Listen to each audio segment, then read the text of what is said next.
Welcome aboard, fellow navigators. You're watching Crypto Navigator, and if you haven't yet, make sure to click that subscribe button for weekly insights into cryptocurrency. Stay ahead of the market with us.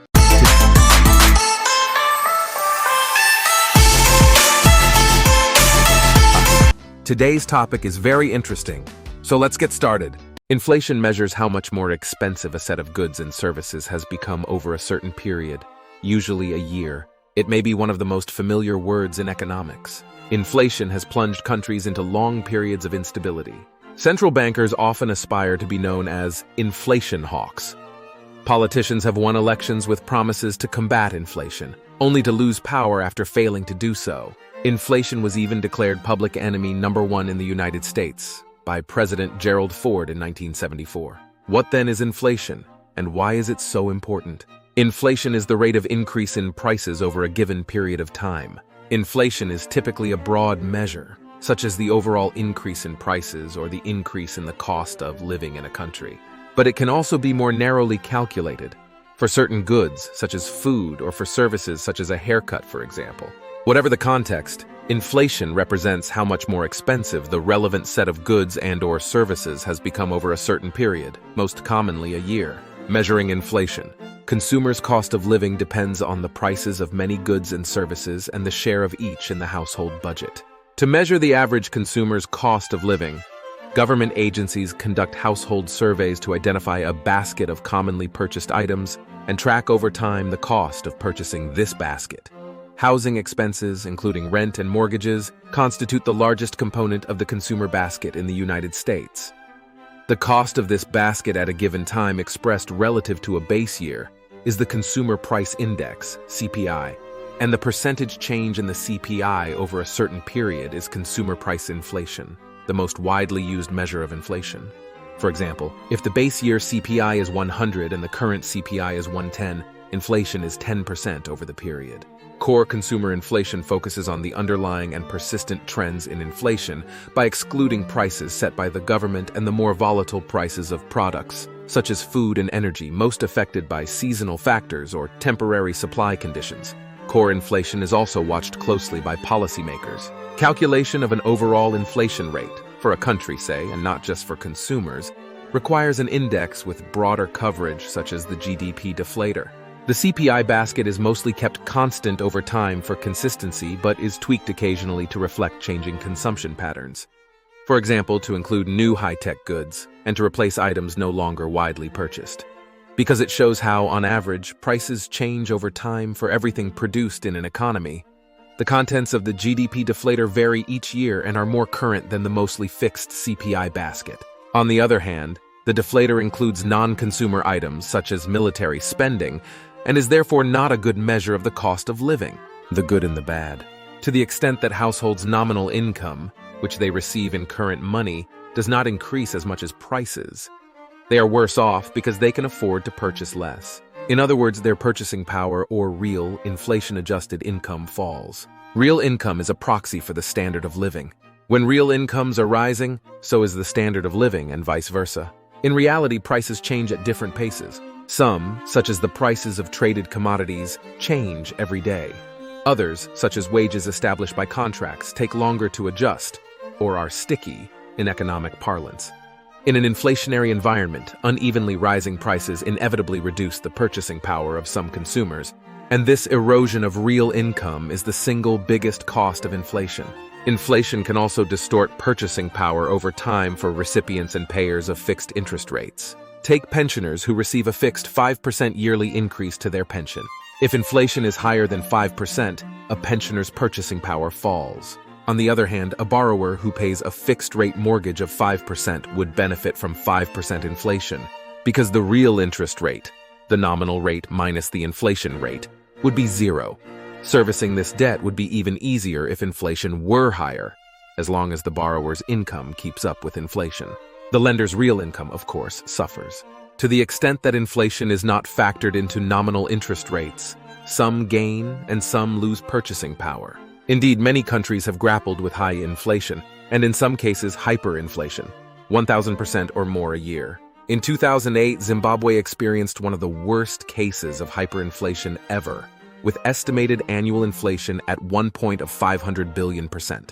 Such high levels of inflation have been disastrous, and countries have had to take difficult and painful policy measures to bring inflation back to reasonable levels, sometimes by giving up their national currency, as Zimbabwe has. Although high inflation hurts an economy, deflation or falling prices is not desirable either. When prices are falling, consumers delay making purchases if they can, anticipating lower prices in the future.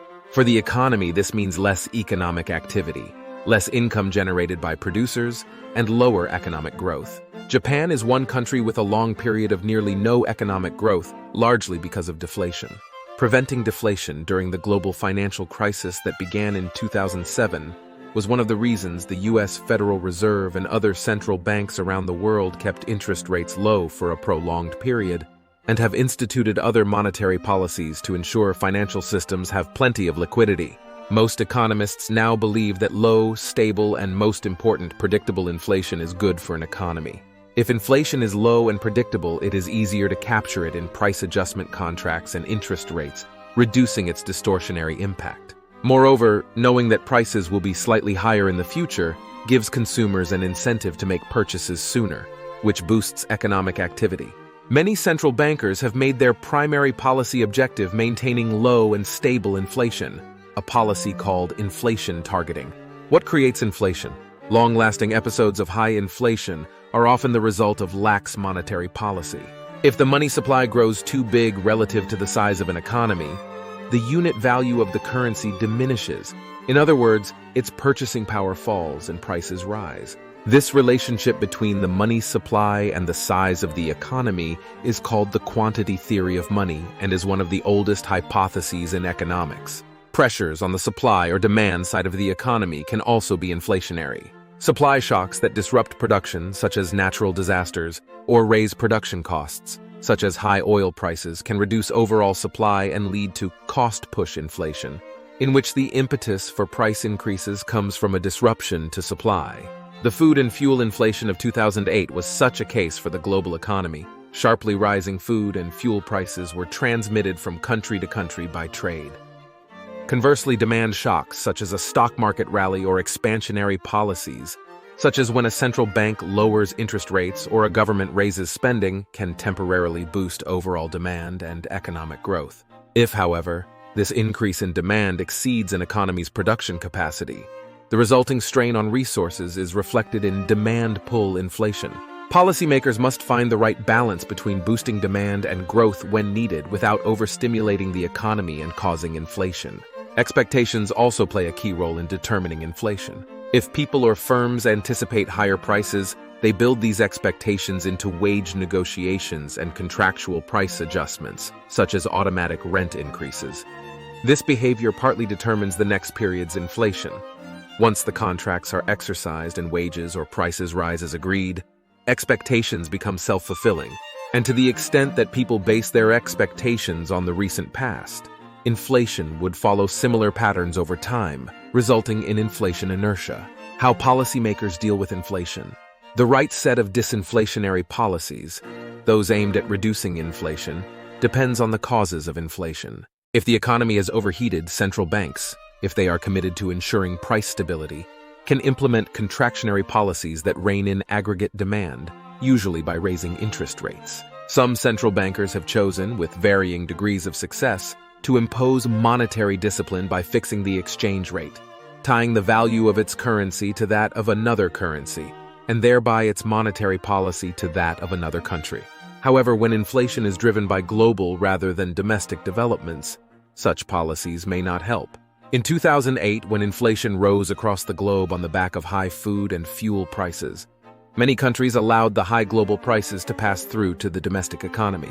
In some cases, the government may directly set prices, as some did in 2008 to prevent high food and fuel prices from passing through. Such administrative price-setting measures usually result in the government's accrual of large subsidy bills to compensate producers for lost income. Central bankers are increasingly relying on their ability to influence inflation expectations as an inflation reduction tool.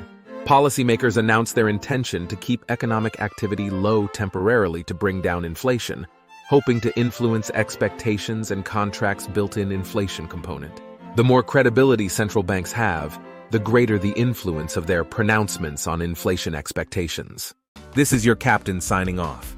If you enjoyed our crypto journey today, make sure to hit that subscribe button and join us again for more updates. Thanks for watching, and keep navigating towards success.